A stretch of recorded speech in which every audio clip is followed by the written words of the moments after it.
it's here and welcome to another video. Today we're doing another video reading a brand new story in my Clockwork Chronicles universe. It's a Clockwork Chronicles story based on Hermitcraft characters.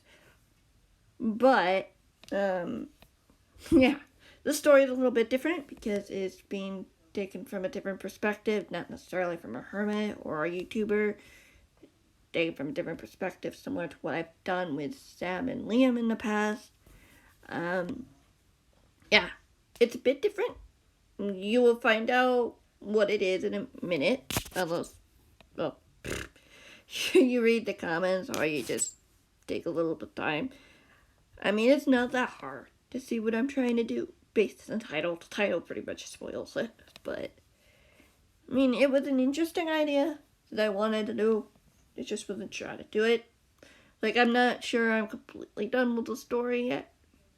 That's why I'm doing a video, just so that I get myself time to actually do it. But yeah, I'm just blabbing on. We should probably get started. Yeah, basically, I want to remind you that this is a story continuation of Season Clockwork, Hermit Outcry, Redstone Infestation, The Lost Hermits, A Terrible Price, Resilience, Together Forever, and Streams of Poison, which is the last book we've read. Yeah, it's basically a spin-off series from the Clockwork Chronicles world, based on Hermitcraft. This is not canon to anything related to Hermitcraft or the series or anything or any of the characters. It's just me having fun. So, like, it's not canon to the Gigaverse, I would say. Mainly because the story is very different. And, yeah. I mean, it could be like a parallel universe or something like that, but I wouldn't say it's something like the Gigaverse or something else. I don't know. It's just me having a little bit of fun. Really. And people seem to enjoy it, so I keep going for it. Yeah. I was kind of hoping I would have gotten a video out by now, but, I mean, it is what it is. I will get this done, get it published so people can enjoy it. And yeah, why not? Because it's been a couple of weeks and I feel like it's worth it. Yeah. Chapter 1. The cell was dim. Julius could feel the cold cobblestone on his back, seeping through the new uniform Campbell had given him. His arms were already sore, screaming under the pressure of his body. He'd managed to roll over onto his side, facing the iron door. That didn't make much of a difference, though. He was fairly certain not much time had passed, since Sam, Caitlin, and Liam had left with their rescuers, leaving him here, alone. Were they just leaving him here? Or were they just waiting for the others to take him back? Julius shook the questions from his mind, a bitter taste forming in his mouth. It had been Tango who insisted he stay here, at least until they were done. Yeah, that was it. He nearly jumped out of his skin when he heard a loud, distant explosion. It rocked the floor beneath him, almost like the cell was shuddering in terror. The rumble echoed through the hall as Julius struggled with his restraints. What was that? It sure sounded like it coming from the end of the hall. The young man shook his head, not catching the footsteps in the hallway until a shadow passed the window of the iron door. The shadow was followed by a click of the lock as the door swung open. Julius looked up. His eyes widened as he saw the man standing at the door. Stuart? Julius asked, lifting his head up, trying to see the man more clearly. The man was tall, with broad shoulders, dark brown hair down to his shoulders. His dark eyes watched the boy expectantly. What have you gotten yourself into now, kid? The man smiled, his tone almost teasing, as he walked across the room, pulling out a dagger before slicing the ropes, keeping Julius bound. Sam surprised me, Julius said bitterly, shaking his head. I thought he'd be more concerned about his brother. No matter, they're not here, the man mused, offering a hand as the man stood. Julius stared at the hand warily, before standing on his own, brushing himself off. My guess Campbell's waiting for us. Do you know where he is?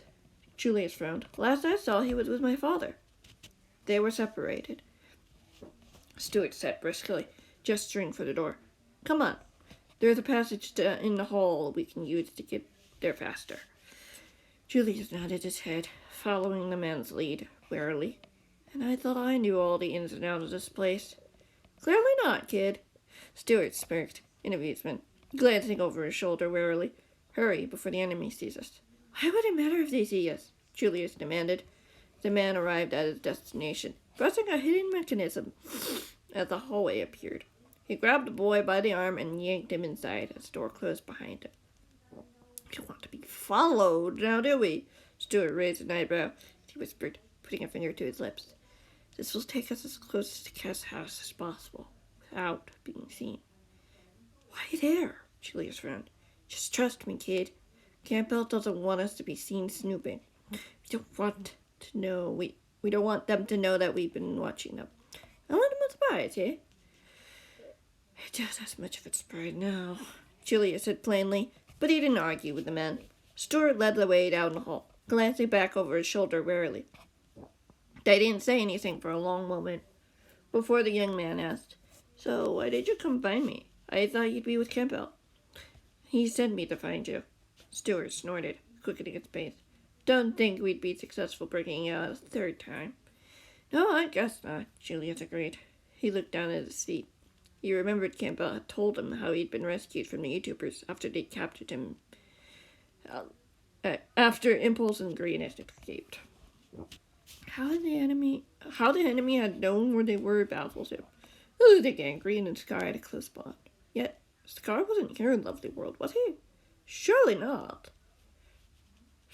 They arrived at the end of the hall as Stuart opened another mechanism, stepping out into the starlit sky of Stampy's Lovely World. Stuart pulled the boy off the spruce and birch checkered path into the shadows between two brightly colored buildings. Julius felt the man put a hand over his mouth, cautiously, tilting his head in one direction. Finally, Julius heard it. Footsteps. Few pair of footsteps. That puzzled him. Surely the enemy would be able to fly back to the mansion, right? Well, that's of course the protectors wanted to take precautions. Julius watched as figures pressed past the both of them, not seeing the two men hiding in the shadows. YouTubers. The ones they had been sent to see Campbell and his father. Most of them seemed unharmed, although Julius could see that Jem was carrying something in her arms. No, it was Impulse. The right side of his face and right arm were burned. How did that happen? You sure we'll be safe? Beat-up's voice spoke into the night. I'll have my dogs and helpers stationed at all the entrances to my house. The voice replied. Julius could see it came from an orange ginger cat. Stumpy. He'd seen him only once or twice before, but never this close. We should be safe. What do you think Campbell ran off to? Jim asked, her green eyes scouting the area before their voices started to fade. Julius heard Stuart chuckle as they let him go. Sorry about that. I didn't expect them to come by so fast. I thought they'd be helping Rose round up prisoners. Prisoners? Julius whipped his head around, his voice in a hushed whisper. Is my father okay? Stuart hesitated, glancing off to distance before shaking his head. I'm sure the doctor's fine. He's smart and resourceful, just like you. I hope you're right, Julius replied, glancing over his shoulder, back toward where the YouTubers and their protectors had disappeared. Sam, Liam, and Caitlin had not been amongst them. They were probably already back at the cat's base, being guarded by whoever was still there. We should probably see what Campbell wants. Stuart nodded, saying nothing, still looking mildly distracted as he gestured for the boy to follow. Julius did as he was told, keeping to attention at any hint of a monster that might spring to ambush them. Chapter 2.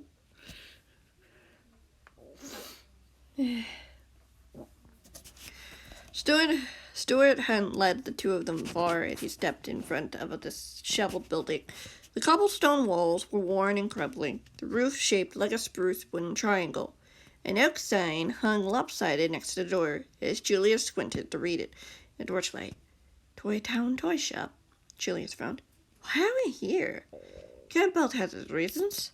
Stuart opened the door, being greeted by a soldier who stood behind a cash register. How can I help you? The man droned lazily. You know who we are. Stuart snapped his fingers. Otherwise, you would have gone invisible. Cameras are quite handy. The soldier shrugged, giving the bubble a smile. Long time no see, Julius. How have you been? I've been better, Saul. Julius said blandly. Did Campbell step by here by any chance? My father? The man shrugged. I didn't see either of them, kid. My guess is they got out through one of the tunnel systems. So where is he then? Julius asked, watching as Stuart walked over to the old doll, pulling down one of the levers as it had for arms. Julius held back a gasp as a hole opened in the floor beside it. Should be down here, Stuart replied, answering the boy's question as he looked up. Careful not to drown, kid. Careful not to drown, kid. It's a waterfall. Lovely, Julius groaned, shaking its head as a soldier by the the soldier by the checkout counter chuckled. Why was that so hard to say? Don't worry about pursuers, Saul piped up happily. Stampy won't even notice anything's amiss. As should be expected, Stuart narrowed his eyes at the man before jumping into the water. Julius approached the hole warily. What is this exactly? Julius looked over at Saul. Oh, just some secret step I forgot about. Saul brushed him aside with his hand. He never uses these buildings anymore, so we might as well give them some use. Right, of course. Julius stared down at the water below, hearing Stuart calling from the bottom to hurry up. This won't hurt, right? Saul snorted. What? I never hurt anybody. Julius winced, but then nodded in response before taking a deep breath and jumping into the water. He sunk down the waterfall before he felt someone pull him out. Julius gasped for air, blinking, before he realized he'd been pulled soaking wet out of a pool. What is this, Wonderland? Julius asked, pushing himself away from Stuart, who had pulled him out of the small mini pool. Sure enough, the scene around him was bright colors of wool, glowstone, and other assortments of blocks. Stuart chuckled at the pun. Yeah, this, Julius, is what Stampy calls Toy Town. It looks like a cartoon town more than a real town I've seen. Julius spat down distastefully. Well, maybe you won't have to look at it for too long. Stuart smirked, gesturing for the edge of the small hall. The exit is that way. It opens right in front of Stampy's house, so I'd be careful using it. Right, Julius whispered, shaking his head. This cat is weird. You haven't seen everything, kid. Stuart smiled knowingly. He's built a giant sword, a banana, a big apple, and giant mops. Great! What else is there? Julius tilted his head thoughtfully. Nothing that concerns you. We need to find Campbell. Stuart straightened, walking with purpose down the gray wool street.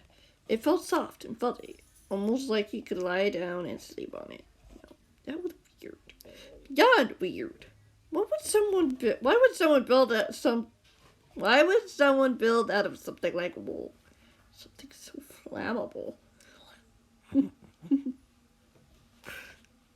I'm not just poking at fun of Stampy, you know. You know that, right? Julius kept the questions to the back of his mind as he followed the man. One of the many brightly colored houses, which didn't have much interior in them either. What even was this place? What even was the currency? Why is it so small? Stuart opened the door, revealing a set of stairs leading below, gesturing for the boy to go ahead. The young man said nothing as he started his descent, hearing Stuart's footsteps right behind him. The stairs were stable, seeming fairly new for an old abandoned toy shop. Then again, Campbell was always full of surprises. He trusted the man knew what he was doing. He made it down the steep staircase and took in the 10-by-10-foot room, with a hallway up ahead. The room was lit with a portal as Julius blinked, seeing the machine surrounding it. Standing in front of the machine, facing away from them, was Campbell. His right hand was bandaged, both arms standing at his sides. I'm not sure how that makes sense, but... Psst! that is what it is. What happened to your hand, sir? Julius frowned, looking down at the man's hand, which seemed to have withered some, looking smaller than his left hand. We had an interruption, Campbell said plainly. You probably saw them before we did. Sorry, sir, I wasn't able to warn you. Julius cut in. Campbell held up his right hand. You did what you were told to do. Campbell turned, facing the young man, Stewart standing just behind him. The man nodded at the soldier. He wasn't harmed, was he?